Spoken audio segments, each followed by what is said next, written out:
हमारे इस YouTube channel the त्रिशूल स्टडी में स्वागत है।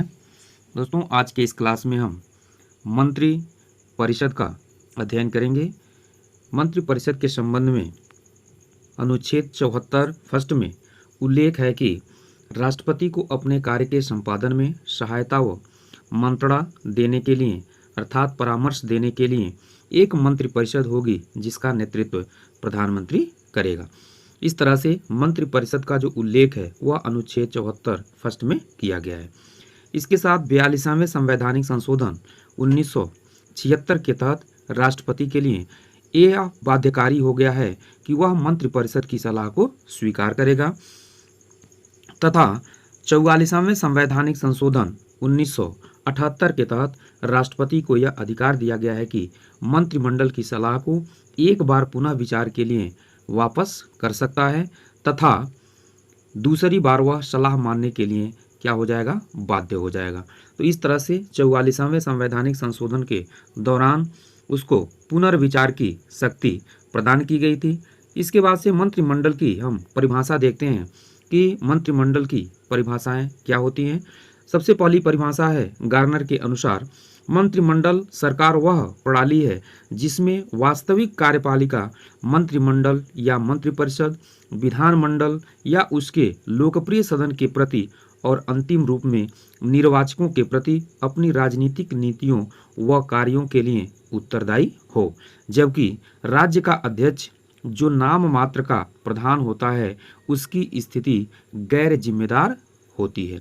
अर्थात इस परिभाषा से ये स्पष्ट होता है कि मंत्रिमंडल जो सरकार होती है उसमें कार्यपालिका का जो प्रमुख होता है वह नाम मात्र का होता है और वह किसी भी काम के प्रति जिम्मेदार नहीं होता है, क्योंकि हमारे देश का जो राष्ट्रपति है वह किसी भी कार्य को करने के लिए मंत्रिमंडल से सलाह लेता है और उसके अनुसार कार्य को करता है।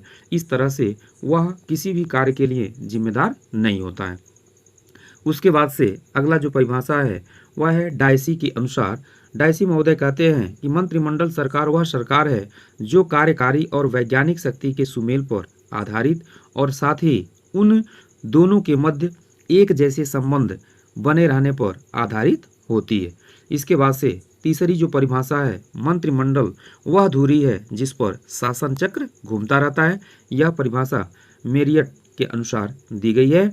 इसके साथ ही साथ भारतीय मंत्रिमंडल जो शासन है उसकी मुख्य रूप से कुछ विशेषताओं का उल्लेख किया गया है, जिसमें सबसे पहला है विशेषता, राज्य का प्रधान संवैधानिक अध्यक्ष होता है। राज्य का प्रधान संवैधानिक अध्यक्ष होता है का तात्पर्य यह है कि मंत्रिमंडलात्मक शासन प्रणाली में राज्य का प्रधान संवैधानिक अध्यक्ष होता है, वास्तविक कार्यपालिका नहीं होता है। संविधान के अनुसार कार्यपालिका की समस्त शक्तियां नाम मात्र की कार्यपालिका में अर्थात राष्ट्रपति में निहित होती है, किंतु उस राष्ट्रपति की संपूर्ण शक्ति का उपयोग मंत्रिमंडल के द्वारा, मंत्रिपरिषद के द्वारा की जाती है।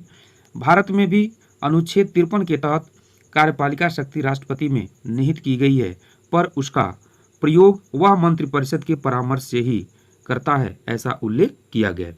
इसके बाद से दूसरी विशेषता है व्यवस्थापिका और कार्यपालिका में परस्पर संबंध। मंत्रिमंडलात्मक शासन पद्धति में व्यवस्थापिका व कार्यपालिका में घनिष्ठ संबंध पाया जाता है, क्योंकि प्रधानमंत्री व मंत्रिपरिषद के सदस्य व्यवस्थापिका के भी सदस्य होते हैं। वे संसद की बैठक में भाग लेते हैं, विधेयक प्रस्तावित करते हैं, वाद विवाद में भाग लेते हैं, मतदान भी करते हैं। दूसरी ओर वे कार्यपालिका के रूप में संसद के निम्न सदन अर्थात लोकसभा के प्रति उत्तरदायी होते हैं, सरकारी नीतियों का निर्माण करते हैं। तो इस तरह से व्यवस्थापिका और कार्यपालिका दोनों के बीच घनिष्ठ संबंध इस मंत्रिमंडलात्मक शासन में पाया जाता है। तीसरा है राजनीतिक सजातीयता। तीसरी सजातीयता का तात्पर्य राजनीतिक रूप से एक ही दल के जो सदस्य होते हैं वह मंत्रिमंडल के सदस्य चुने जाते हैं। उनके सिद्धांतों व विचारों में एकता होती है। मंत्रिमंडल के सदस्य एक टीम की तरह से मिलजुल करके कार्य करते हैं। इसके साथ ही साथ भारत में बहुदलीय शासन व्यवस्था का प्रचलन है।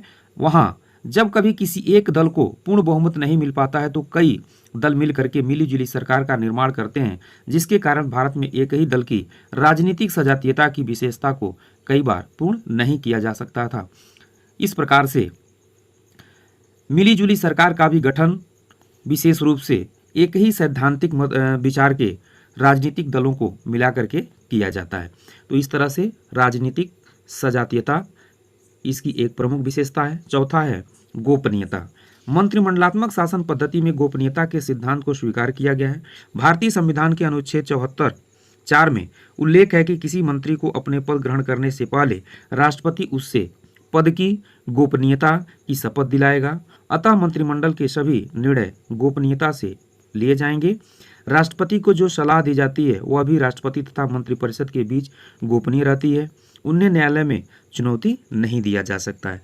तो इस तरह से गोपनीयता इसकी एक प्रमुख विशेषता है। पांचवी विशेषता है सामूहिक उत्तरदायित्व।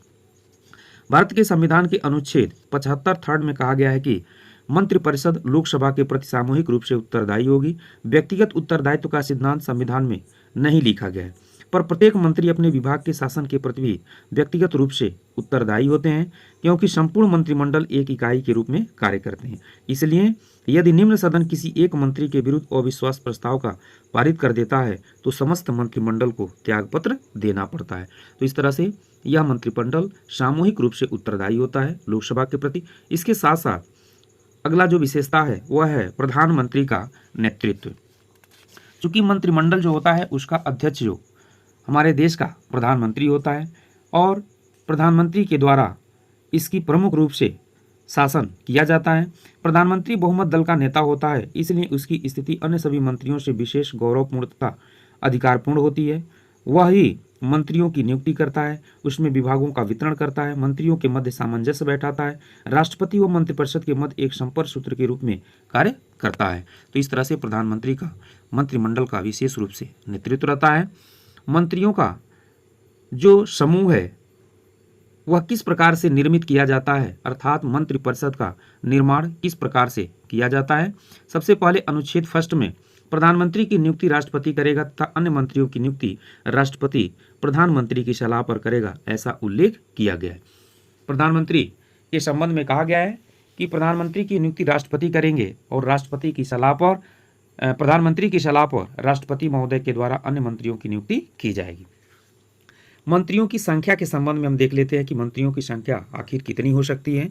प्रारंभ में मंत्रियों की संख्या कोई भी निश्चित नहीं थी जब हमारा संविधान बना था, लेकिन 91वें संवैधानिक संशोधन 2003 के आधार पर यह व्यवस्था की गई है कि प्रधानमंत्री सहित मंत्रिपरिषद के सदस्यों की जो संख्या होगी वह लोकसभा की कुल सदस्य संख्या का 15% से अधिक नहीं हो सकती है। तो इस तरह से मंत्रिपरिषद की जो निर्माण की जाती है उसमें लोकसभा के सदस्यों के 15% से अधिक सदस्य मंत्री नहीं बनाए जा सकते हैं, मंत्रिपरिषद के सदस्य नहीं हो सकते हैं, ऐसा उल्लेख 91वें संवैधानिक संशोधन के दौरान किया गया है। मंत्रियों की जो श्रेणी है उसको हम देखते हैं। मुख्य रूप से मंत्रियों की 3 श्रेणी बनाई गई है। नवंबर 1949 में गोपाल स्वामी अय्यर के अनुसार मंत्रियों की 3 श्रेणी बनाई गई है।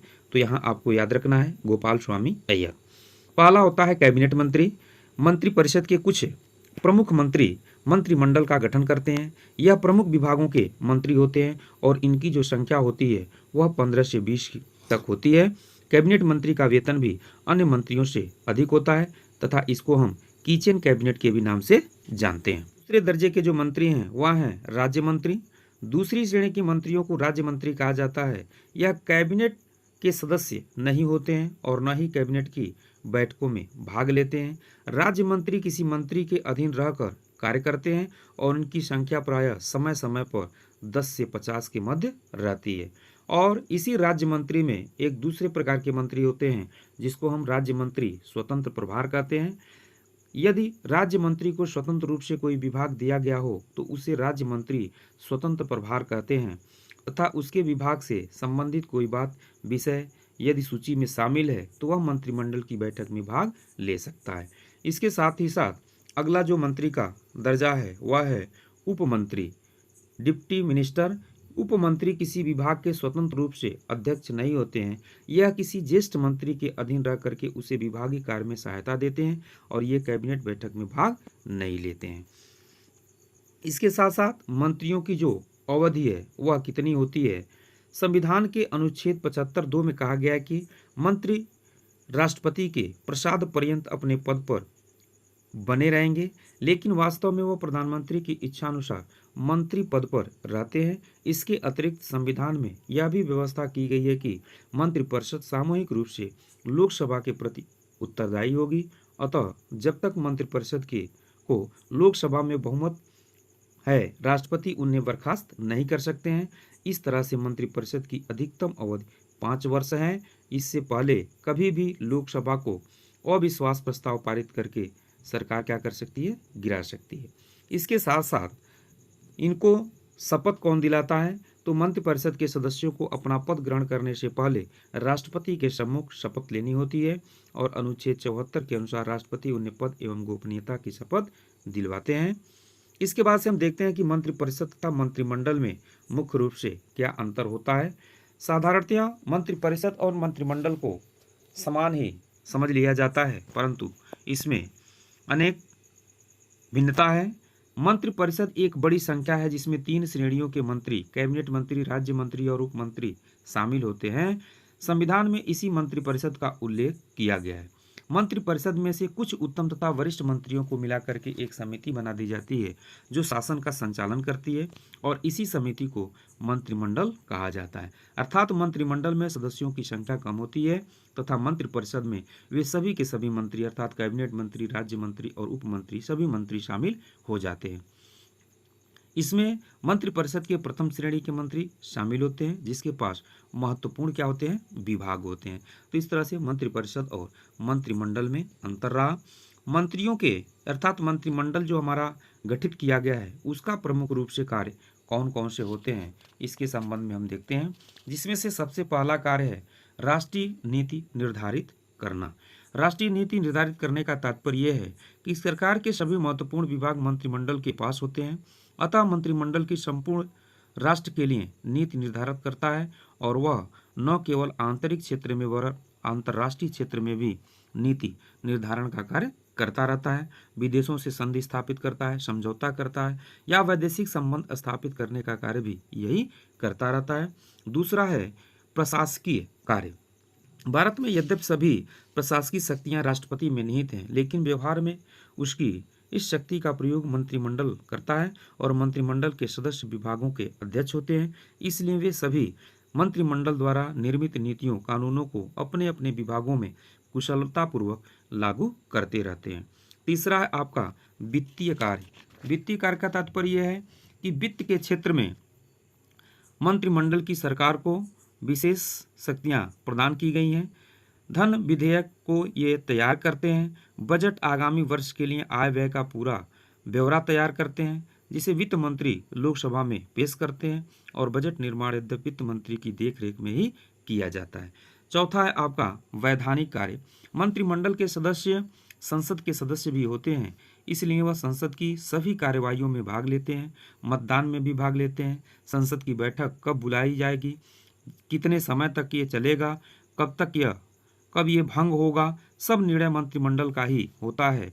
वे सभी विधेयकों को संसद में प्रस्तुत करते रहते हैं। तो इस तरह से वैधानिक क्षेत्र में भी इनको तमाम तरह के कार्य प्रदान किए गए हैं।